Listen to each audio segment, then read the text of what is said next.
Hello, everyone. Happy Thursday to you wherever you are in the world, and welcome to this week's edition of the M&E Thursday Talks. Just in case you've forgotten, my name is Jack Farrell, and I'm the DM&E for Peace Project Manager at Search for Common Ground. Today, I am delighted to welcome Alasdair Stuart, who is the Senior Research Manager at BBC Media Action, and Alasdair's going to lead a discussion on conducting research in conflict settings, lessons from Iraq, Libya, and South Sudan. Alasdair is also going to be joined by his colleagues, Suzanne Devay, Research Manager for Iraq, and Catherine Bucknell, South Sudan Research Manager.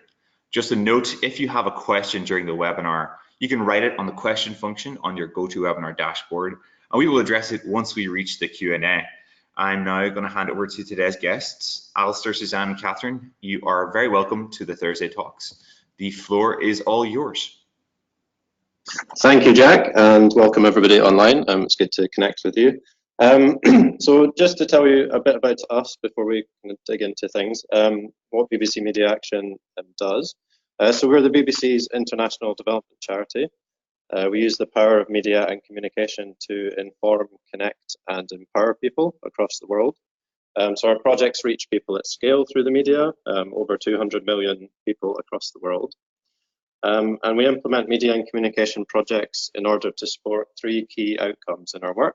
Those are around governance, health, and resilience and humanitarian response. Our HQ is based in London, but our projects are implemented through our country offices throughout Asia, Africa, and the Middle East. And our work supports conflict prevention, conflict management and resolution, and peace building across a range of fragile and conflict-affected settings. So, for example, we work in Somalia, South Sudan, Iraq, Syria, Libya, Afghanistan, Myanmar, and Ukraine, amongst others.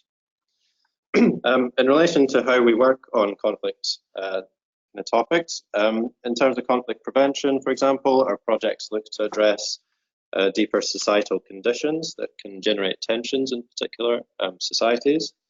On conflict management and resolution, our work includes the provision of accurate, credible, and balanced information and modeling non-violent ways of resolving conflict. And on peace building and state building, we do things such as convening national public conversations that help to discuss grievances and post-conflict state building arrangements. And underpinning all of this, we do research to inform, monitor, and evaluate our work. We have a team of London researchers who provide technical support to local in-country research teams in the various countries where we work. So before we dig into talking about the challenges of doing this research, we wanted to just give you a brief snapshot of the kind of project and research work that we're doing in each of these countries. So first of all, on Libya. In Libya, our main project is called El Cool, which is a youth-focused Facebook page providing accurate, balanced information and covering issues of relevance to young people. And it's become one of the top 5 Facebook pages in the country and one of the only sources of reliable and balanced, accurate information on what's going on in the country. We used to do a lot more research on the ground in Libya. We used to also have an office, a team in Libya. But in recent years, we've had to pull out of the country, and our assessment of doing research in the country is that generally it's not really safe to do so or not worth the risks. So we've focused a lot more on remote and online methods of research in recent years. So for example, last year we chose to do a nationally representative telephone survey on the media landscape. And more recently, we've been using AI research to better understand the digital content that our audience are consuming across social media and looking at what kind of content engages them most, and then testing our own El-Cool content against those criteria. And so in South Sudan, we have a long-running radio drama called Life in Lulu, which focuses on building peace, promoting reconciliation, and encouraging audiences to resolve conflicts non-violently. And we conduct regular qualitative and quantitative research to inform ongoing production of the drama and to evaluate its impact on audiences' knowledge, attitudes, and behaviour. And so our most recent quantitative research found that those listening regularly to the drama are more likely than non-listeners to believe that there are better ways to resolve conflict than using violence, to feel confident that they can use non-violent ways to resolve disputes, to agree that it is better to discuss differences calmly than resort to violence, and to report that disputes in their community have been resolved peacefully. And as you can see from a couple of quotes, this is supported by findings from our qualitative research. Our work in Iraq is currently focused on establishing a constructive dialogue between government and citizens from across different communities, supporting the provision of an independent media and encouraging social cohesion beyond sectarian divides. We actually work with Radio Nawa in the north and the west of Iraq through an Arabic and a Kurdish service. And then there's the more established Al Mirbad, which operates in the southern provinces. We have programs that are aimed at supporting IDPs and returnees, tackling rumors and misinformation through discussion programs and satirical video sketches that are predominantly shared online. And more recently, through something that we call the pop-up podium, which is where the team construct a temporary podium in the streets or in public spaces, and then citizens have the opportunity to challenge public officials directly about the issues that concern them. Now, as part of this, we regularly see during the course of our work how powerful these are and the very real and tangible changes that they bring about. But we have also carried out various pieces of audience research to understand things like the ongoing needs of audiences and to assess the impact of our work. And so as part of that, we have demonstrated that both Al Mirbad and Nawa are seen to be providing an important public service, interestingly often ahead of other better funded media outlets. They are seen to be the voice of citizens, with regular audiences feeling that each of Al Mirbad and Nawa represent them. And people can see that Al Mirbad follows up and monitors the work of government, while Nawa has managed to get officials to take action to help citizens with their issues. So obviously doing this kind of research in fragile and conflict affected areas can be quite challenging. So we're going to talk through some of the consistent challenges that we face and how we try to deal with them, including issues around safety and research ethics, designing conflict sensitive research, working with research agencies in these contexts, and also some of the sampling challenges that we face. So if we first consider safety and research ethics, some of the key challenges that we face are around the assessment of risk and how we ensure the safety of research participants and researchers, as well as gaining permission to conduct our research, keeping our team safe, and then of course the ethics of conducting research in conflict settings. Now firstly, on safety and risk assessment, in the case of very challenging contexts or situations, we will carry out risk assessments and have clear written plans before undertaking each fieldwork trip. These will include specific steps to take if the situation changes. Now, this process includes taking into account researchers' views on which locations are secure, but also having discussions with the BBC High Risk team, who are essentially specialists in assessing risk and suggesting mitigating actions in any particular context where the BBC might wish to deploy staff. When working with research agencies, we review their security protocols. We request additional steps if needed as part of that. It's also important to ensure that there's some form of dynamic reassessment of risk when on the ground. It can be difficult to get reliable information, and we have to be ready to adapt if the situation should change. We also ensure that all necessary paperwork, including insurances, are in place with agencies. And we consider whether research staff or freelancers who are working for us should undertake hostile environment training before conducting research on our behalf. Where necessary, we need to be prepared to shift or postpone fieldwork. And to mitigate these issues, we tend to have backup locations that are matched to target areas so that we can quickly relocate if the situation develops. Naturally, we also keep open the lines of communication with authorities, tribal leaders, and so on. And we seek permission where we possibly can to circumvent additional avoidable issues as far as that may be possible. But in any case, we need to be aware of and prepared for knock-on timing impacts. So, for example, during research in the south of Iraq in the summer, protests broke out in Basra and the surrounding areas, which meant having to pause fieldwork for several weeks. Now that was unfortunate, but the safety of the research team and the respondents had to come first. And in South Sudan, we also face environmental issues. So, for example, during the rainy season, roads may become impassable and flights may be cancelled.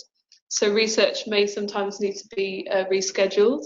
For example, recently the research team had flights to Pibor, which were cancelled at the last minute and due to heavy rainfall. So the research activity had to be postponed to the following week. Another issue in South Sudan is that carrying cash and equipment, including satellite phones, audio recorders and cameras, is generally regarded with suspicion and can leave you open to questioning. So researchers are provided with relevant paperwork to help avoid any difficult situations arising. So whenever we travel to different fieldwork locations, we carry documentation for all the cash and equipment being carried, which is signed off by different government officers in Juba before we travel. We also carry letters of introduction, and on arrival in field locations, we visit local authorities to introduce ourselves and get permission to do the work so that we avoid any issues there. This obviously can sometimes add time and needs to be taken into account when you're planning fieldwork with the timelines. So being part of the BBC can make this all a bit more complicated, as the BBC and journalists are sometimes regarded with suspicion in South Sudan. So when we meet with local authorities, we always need to make it very clear that BBC Media Action is not a media house and that we don't do any journalism. So if we think about research ethics, there are obviously lots of areas that we need to think through carefully in our research design and approach. But some of the key areas we tend to be looking at in particular detail. I guess first of all, our responsibility for the safety and welfare of both our research teams and research participants. That's very much foremost in the kind of safety and risk assessments we've just been talking through. Safeguarding is a big concern. We carefully examine the policies and protocols on this when we're selecting agencies or freelancers to work with, and we support and train them on these where we think that's necessary. We're also aware that some groups might be at risk of being over-researched and or suffering from trauma that makes them especially vulnerable. So we consider whether this is likely, and we might do things like doing checks in communities before we start full recruitment to look at that. We also think quite carefully about whether the research is actually really necessary. And we also think through how we can make it as clear as possible to prospective participants that they're not obliged to take part and that they're able to withdraw at any time. And we set out very clearly who the research is for, how it's going to be used, and what any potential benefits or potential risks to taking part might be for participants. And that's particularly important in conflict settings. And we also consider the welfare of our researchers and support them after the research. We're kind of conscious that they may well have been dealing with difficult situations, discussing difficult topics. So we do kind of debriefs and make sure there's an opportunity for them to discuss anything that they're worried about with us. And another issue we kind of wrestle with is payment of participants. So as a rule, we don't pay people to participate in our research, but this can sometimes be an issue in countries where other NGOs or researchers are sometimes paying participants, and people can be desperate for money or have an expectation of payment. So we need to make this very clear to prospective participants early in any discussions with them, and also reiterate this at several points just to make sure that everybody's clear about that point. Linked to research ethics, when it comes to designing our studies, we need to be mindful of the impact of conflict, making sure that our research is conflict sensitive.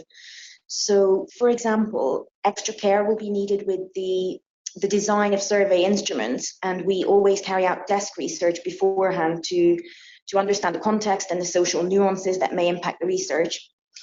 Naturally, it's also vital to get local expert input into this process and to ensure that there's clarity about all the issues that could cause tension or division in the community being researched, so that we can handle these sensitively. We also need to consider the profile of the research team, as well as pilot the research tools with a feedback mechanism in place. I mean, then we need to be prepared to amend that if the respondents are not not comfortable, for example, with the nature of the questioning. And lastly, we need to ensure that we're using accurate and culturally sensitive translations. And just to add on about the design of discussion guides for focus group discussions. So in South Sudan, we often conduct research on quite sensitive topics, which could upset participants or researchers and remind them of traumatic experiences. So we need to take this into account in the way we design the discussion guides. As an example, recently we did a big piece of research on sexual and reproductive health and gender-based violence, and recognising that these are very sensitive topics, we asked people to respond to scenarios about fictional characters and also to talk about communities in general rather than themselves as individuals, so that they weren't forced to relate any personal experiences if they didn't feel comfortable doing so. If we move now to the challenges of working with research agencies, you can see some of these listed. I won't go into great depth there, but in countries affected by conflict, some of the specific steps that we will carry out as part of the research are things like a thorough procurement and due diligence process on research agencies. Of course, we support them whenever we find any gaps, and we make sure as part of that to review references and testimonials, which are hugely important. Then translations will be subject to full back-checking and much greater scrutiny for meaning. We always use tablet-based data collection rather than pen and paper. Surveys will be subject to dummy testing using automated data generation to check for things like skip patterns. And then during live interviewing, we will always pause after 100 cases for QA checks, although these are not routinely or consistently offered by agencies. Full enumerator training is necessary, and BBC Media Action often listen into this, or actually in some cases we might even administer it ourselves. QA processes will also be implemented during fieldwork, so things like audio recording of interviews, supervisors being present at a percentage of the interviews, callbacks with respondents, GPS location checks, and so on. And we regularly check batches of data during fieldwork, and then we're prepared to take decisions to drop some interviews, even if they don't appear to be legitimate. And so another big challenge in these contexts is around sampling, particularly when we're interested in getting a representative sample for survey research. We often find that population or census data might be out of date or unreliable. Conflict often creates large movements of populations. There can be a lack of other information available to help inform sample design decisions, and study locations, as we've mentioned, are often unpredictable, so sampling plans can become unworkable sometimes. So, for example, in Iraq, the last census took place in 1997. And as with so many other countries that we work in, we know that there have been large-scale population movements since then, making things really quite difficult. In general, in Iraq anyway, their information or official statistics tend to be really quite scarce, meaning that we have to be very cautious about how we design our sample plans. So therefore, in our recent research, we started by exploring other data sources and population estimates in depth, focusing on things like how the data was gathered, what it was based on, what degree of estimation was involved, and who or what entity the data will have originated from. Sometimes we're lucky in alternatives to sample-based options, such as in the Kurdish region of Iraq, where the labour force survey of all adults was available. That was a pretty reasonable option, although again we had to be cautious about how we used it. Ultimately, we compared the data from different sources, investigating points of commonality and outliers. And as part of that, we spoke to experts based in Iraq, so everyone from academics to our own media partners. We incorporated advice from trusted agencies, and we used knowledge of the context to evaluate the likely demographic breakdown. Also, I should add, we were very careful to provide full transparency in our reporting of our methods and the limitations of the study. So hopefully that's given you a bit of a flavour of some of the challenges that we face and some of the ways that we use to try and overcome them. Before we open up for the Q&A, I'd just like to point you all to the research and publications section of our website if you'd like to find out any more information about our research work. And also just to mention that we also have a publicly available data portal where we share quite a lot of our quantitative data from numerous countries and surveys that we've done, if that's of interest to people. And yes, we're looking forward to answering any questions you have. Great. Thank you very much, guys. That is, you've given us a lot to think about. And I just want to applaud two things that you've mentioned in your presentation before we get to the Q&A. One, it is absolutely fantastic to see the conflict sensitivity is a cornerstone of your research practices. It's a really welcome sight because that is definitely not always the case. As they say in French, chapeau. And then on the data sharing, working on DM&E for Peace, we are an online community which is of researchers and evaluators that has resources populated by people around the world. We work in fields that have finite resources, so being able to build on the work of others, being able to learn from the work of others is imperative if we want to use our resources most effectively, as well as have the greatest impact with our work. To our audience, thank you for joining today's webinar. We're now going to open up to some questions. A couple of notes about our format to those of you who are unfamiliar with the Thursday Talks. You can submit a question in two ways. The first is through the question function on your GoToWebinar dashboard, where you can type your question. The second is to click on the hand icon, which will allow you to raise your hand, and we can unmute your microphone so you can ask your question live. When you do submit your question, we ask that you submit your name and affiliation. Just a note, these talks are recorded and posted on DM&E for Peace's media gallery, so those who were not able to join us at this time can go back and listen to the presentation and discussion. I'm going to use my moderator's privilege again here, guys, to ask a sort of kickoff question, and that is the translation element. One of the biggest weaknesses I often see in this kind of field research is verifying the quality of a translation or verifying the quality of qualitative data in some of these contexts. Could you talk us through your processes in a little bit more detail about how you do this?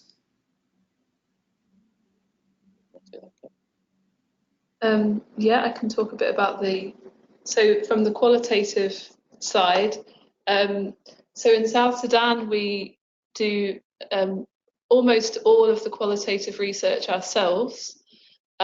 It's quite a challenge because there's, if I remember correctly, something like 64 different languages in South Sudan. So the translation element is always a big challenge. We have our researchers are national staff, so they all speak Arabic, which is one of the main languages that lots of people in South Sudan do speak. So as much as possible, they'll be doing research in that language, and then they will be able to double check transcriptions and the way that things have been translated. Where it's local languages that they don't speak, we try to use freelancers if we can, although there aren't that many available, but otherwise we'd work with local translators who would do on-the-spot interpreting for us. So that is, it is quite a big challenge in our research, I think, because it's, it's difficult when you're using a local person who isn't always very well trained in doing translation, and they're doing it on the spot. You can tell sometimes that they've maybe shortened the question, or they've simplified it, or that they've added things to the responses which are from their own experience or their own perception. So that's something which constantly the team have to be monitoring and managing the situation, and trying to work with translators that we've worked with before and build their capacity. So one of the things that I really want to implement more of is trying to identify translators that we can work with on a regular basis and actually give them some more training and building their capacity in how they do translations. And then also the way we do transcriptions of the qualitative data. So we work with transcribers, most of them are based in Juba, and sometimes we may struggle to find transcribers for certain languages. And then we we do a lot of training with them as well to ensure that they're doing that, the way that they're translating things is the way that we want them to be translating them, and that they're not changing the meaning of things, or adding anything which they think will make it make more sense, but is not actually what the people are saying themselves. So I think it's an ongoing process, but it's a big challenge in South Sudan, just because there aren't always well qualified translators available to do the work for us. And then when we're doing our surveys, we obviously always do back translation to check, usually using our local research teams who are able to support on that. It's also maybe just worth mentioning on Kat's point, as an organisation, we've been having some discussions with the Market Research Society about potentially actually setting up some accredited training for qualitative moderation in various developing countries. And one of the discussions we've been having with them is about an additional module on how researchers can work with translators in the field, and the kind of various challenges and things that people need to be aware of. And that's kind of a work in progress, but we're hopeful that might materialise over the next year or so.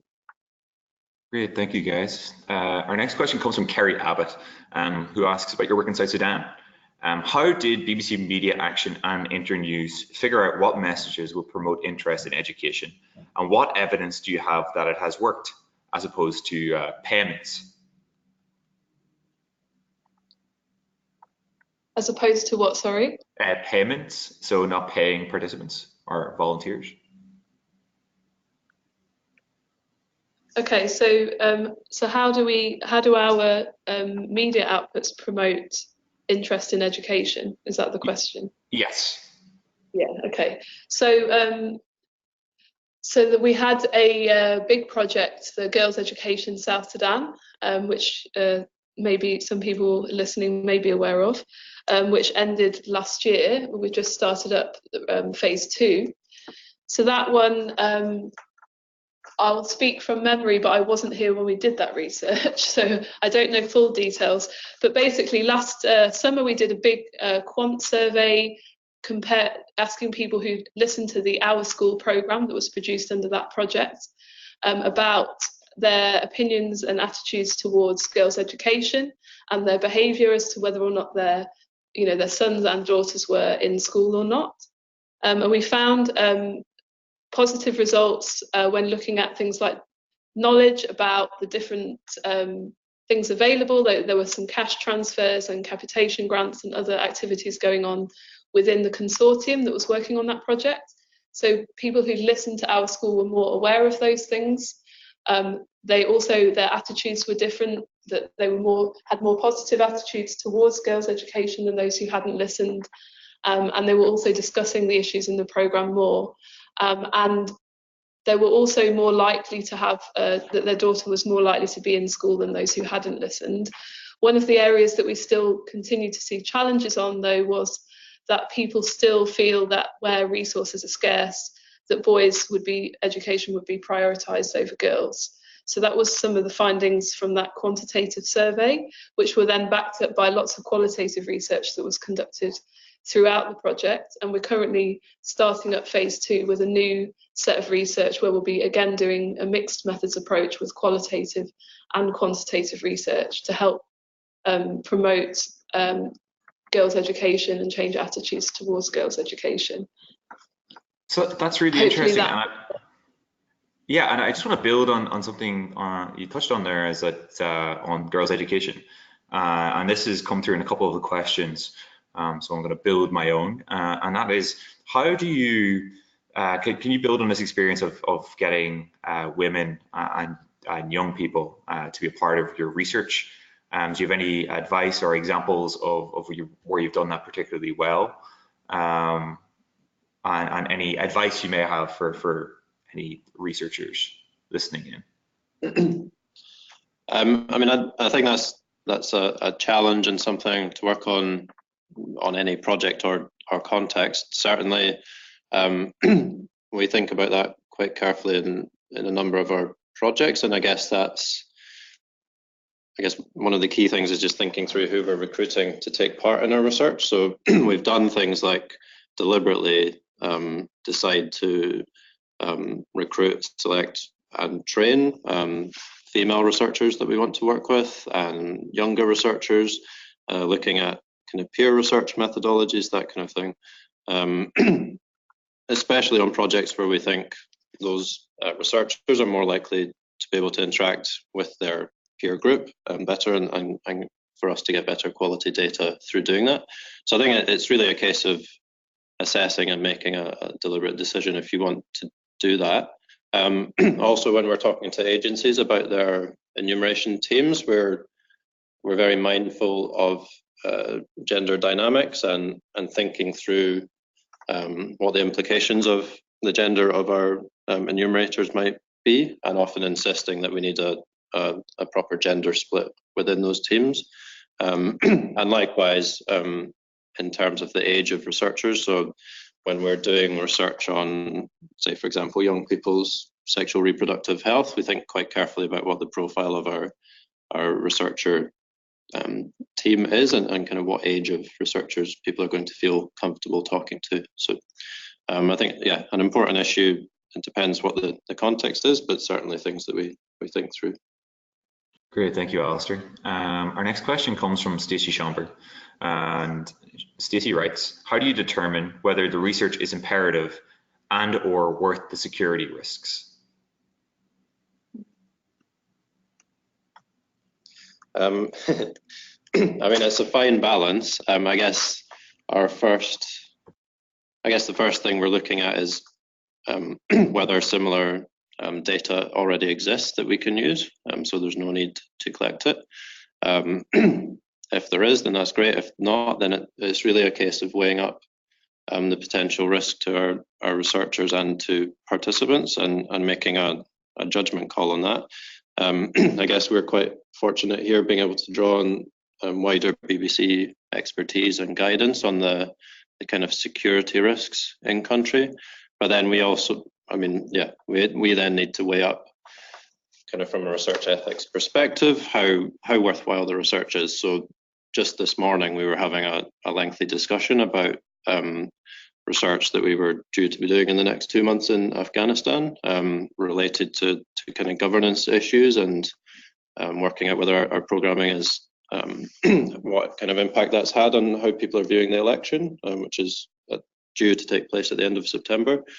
But we're kind of now moving to thinking that it's just a bit too sensitive and too much of a hot issue for us to be asking research agencies or our own researchers to be going to do that research right now, with all that's going on there in the peace process, and we're not even sure if the election will take place. So yeah, on that we're kind of making the call that we'll probably push things back a bit and see how things are in a couple of months. So it's really, yeah, it's hard to give a firm answer. It's very context specific. But just to add from South Sudan, I think a lot of the time the decision isn't whether or not to do the research, but more where to do the research, who to do it with, and when to do it. So there's been cases where we've got a piece of research that we ideally wanted to do in a location where it was insecure, but we'll keep it as a backup option.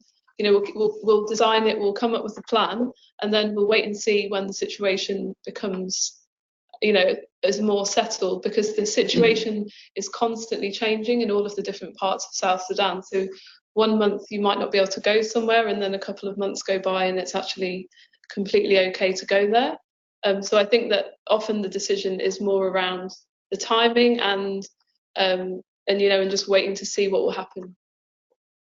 And I think also, just to add, it's quite important to try and have those discussions with donors fairly early on in your research planning, and articulate the need for that kind of level of flexibility, and gauge how flexible they are when you're thinking through what sort of research you're proposing to them initially. Great, thank you guys. Our next question comes from my colleague at Search for Common Ground, Anais Kapu. And Anais writes, thank you for your presentation, it's fascinating. Could you expand a bit more on how you use the findings of your research? Do you disseminate it both internally and externally? Yes, we do both. So, and I guess even internally, we have kind of several different audiences. So obviously in most countries, we have we're either working with our own internal production teams who are making our content, or we're working with local media partners.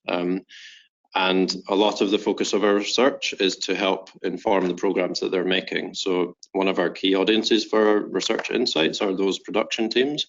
So helping them to really understand the audiences that they're targeting and helping them to understand how they can have impact with those different audiences. We also do research that's helping to inform project design and adaptive programming. So that's, again, a kind of internal audience. But we're also very interested in generating evidence of the impact of our work, but contributing more broadly to the evidence base for the role of media and communication in development. So we publish a lot of our research. We write research briefings, policy briefings on what we're learning from our work and from our evidence. And as much as possible, we try and disseminate that externally as well. So yeah, we do both. Great, thank you very much, Alasdair. Our next question comes from Anna Wambugu, and Anna writes, thank you very much for this webinar on conducting research in conflict locations.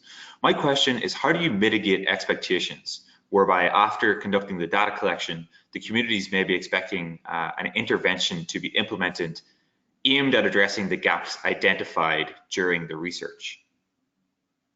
To answer that one. So in South Sudan, that's something that comes up quite a lot. I remember going to one place where they were talking a lot about the lack of water in the area and various other things. And obviously, as a media organisation, that isn't something that we're able to do anything about directly. Obviously, we hope that, you know, in some of our projects in some countries, we do work on government accountability and trying to challenge government to do various things like that. But in South Sudan, we aren't working on those issues as such. So it's always really important, I think, to explain at the beginning of any research, before you're even doing the recruitment, that what it is that you're there to do and who you are and where you're coming from. So often we'll explain to people about our projects and the fact that we're making radio programs, and that obviously those radio programs are there to benefit South Sudan as a whole, as well as that community specifically, and that all the information that we're getting from that will feed into the radio programs.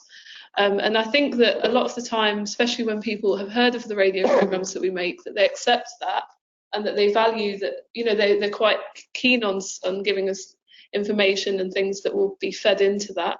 But obviously it's always quite difficult to make it really clear that they're not going to see always the direct impact of that, you know, they're not going to see these specific outcomes immediately. But the idea is that we're improving the country, that we're changing knowledge, we're changing attitudes and behaviour, you know, to try and build peace and all of the other outcomes that we're aiming for. So it is a challenge, and I think it's really important that it's a conversation that you have with people throughout the research process, and that at the end you often get to the end and you've explained it already, but you might need to explain it again at the end of the focus group discussion as well. And it does mean that things take a bit longer. Sometimes you have to sit and have a bit of a lengthy conversation after the focus group discussion is finished. But I think that it's really important that people know, you know, it's part of informed consent at the beginning, but it's also part of research ethics, I think, that people don't go away feeling like we've just come there to gather information and that it's not benefiting anyone and that they're not going to see any benefits of it. And it also kind of links into just broader project design in terms of when we're thinking through projects, we're careful to consider what the risks are about creating demand for something that doesn't exist. So for example, demand for health services that simply don't exist. So when we're thinking through what we're trying to achieve with our programs, we're very careful about assessing the context and what's realistic and making sure we're not creating demand for something that's not met. Great, thank you both. We have time for a couple more questions, and this next one comes from Lindsay North. And Lindsay writes, it sounds like much of the research discussed today are full-on research activities or evaluative activities. Could you explain in a bit more detail how you approach program monitoring, particularly if you have any monitoring that goes beyond outputs and requires access to difficult to reach or non-central locations? So we do, for example, in quite a lot of countries, we have kind of ongoing panel studies where we collect more regular monitoring data. And we also look at, for example, reach data from our traditional media programming, but also our digital content. And we collect a lot of listener feedback. So whether that's collecting and analysing listener feedback that's coming in through our local media partners, or we quite often run listening groups in communities where we're collecting, well, where listeners are regularly meeting and discussing our programs, and we collect feedback that way. So there are a number of different mechanisms that we use to collect regular feedback that's kind of feeding into monitoring of the success of our programs. Great, thank you very much, Alasdair. I want to use this last question to ask about your use of artificial intelligence and machine learning. Obviously, you touched on it briefly on the use of social media, but on Quilt, I think was the platform you guys are using, Quilt.ai. Have you guys got any plans or for future uses of AI, or where do you see the potential for AI to further enhance your work moving forward? That's quite a big question. Yeah.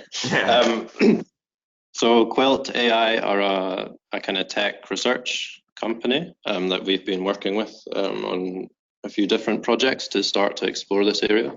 It's a relatively new area of work for us in terms of research, and we're also starting to look at how we can potentially use it in projects.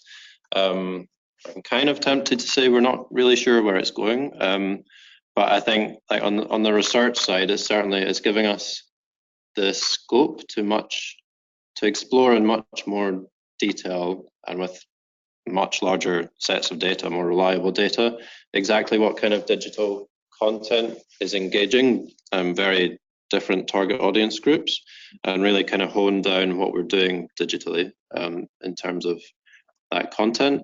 And on the research side, there's the potential to be quite helpful in terms of evaluating digital projects. There are different ways that we're looking at using it to do that, but it's kind of early days on that. More broadly, I mean, yeah, I think the scope is vast and also potentially worrying in some aspects. But we're doing, I mean, that's something we're quite conscious of. We're working with a couple of institutions at the moment looking at kind of the ethics of using AI in research and potential negative consequences of doing that, and kind of thinking through what we're comfortable with doing at the moment. So yeah, it's quite early days. I think a lot of scope. It's exciting, but stay tuned for more, I guess. Yeah, I think it's a really interesting. There's a lot of potential in AI, but you have to be wary of the whole Silicon Valley solutionism approach to international development and peace building.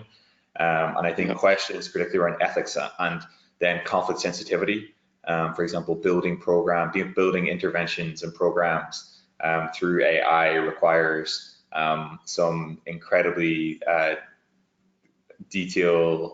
incredible level of detail and awareness of shifting dynamics on the ground. And I'm not quite sure how it's all going to play out, but it's going to be fascinating, and it's going to happen soon. So I guess, yeah, let's stay tuned. Yeah, so thank you, Alasdair, Suzanne, and Catherine. You've been wonderful hosts. I know we really appreciated your time and your presentation today, and thank you for answering all of today's questions so brilliantly. Before we close, I'm excited to announce that the next Thursday Talk webinar you will hear from me. I will actually be in London. I'm going to be relocating to search for common ground, setting up shop in London and continuing to grow the DM&E for Peace community around the globe. So if you're in London or around Europe and you're interested in discussing DM&E for Peace or how we can drive the field forward through a culture of learning, of innovation, and the use of evidence and understanding the impact of our programmatic interventions, please feel free to get in touch and we can have a meeting, grab a coffee, or maybe grab a beer. I look forward to connecting with a new community in the UK and Europe over the coming months and years, and I look forward to meeting a lot of you who join from the UK in person sometime soon. Thank you to our audience for joining this week's edition of the M&E Thursday Talks. This recording is going to be posted on our media gallery later today, so please feel free to return to it, share it with your colleagues, and continue the discussion in the comments. We want to make sure everyone learns from our discussions, and we hope you enjoyed today's webinar. We'll be back in 2 weeks' time, and you'll have more information about that in your inboxes in the coming days. Thank you all. Thank you again, guys, and have a wonderful rest of your week. Thank you. Thanks.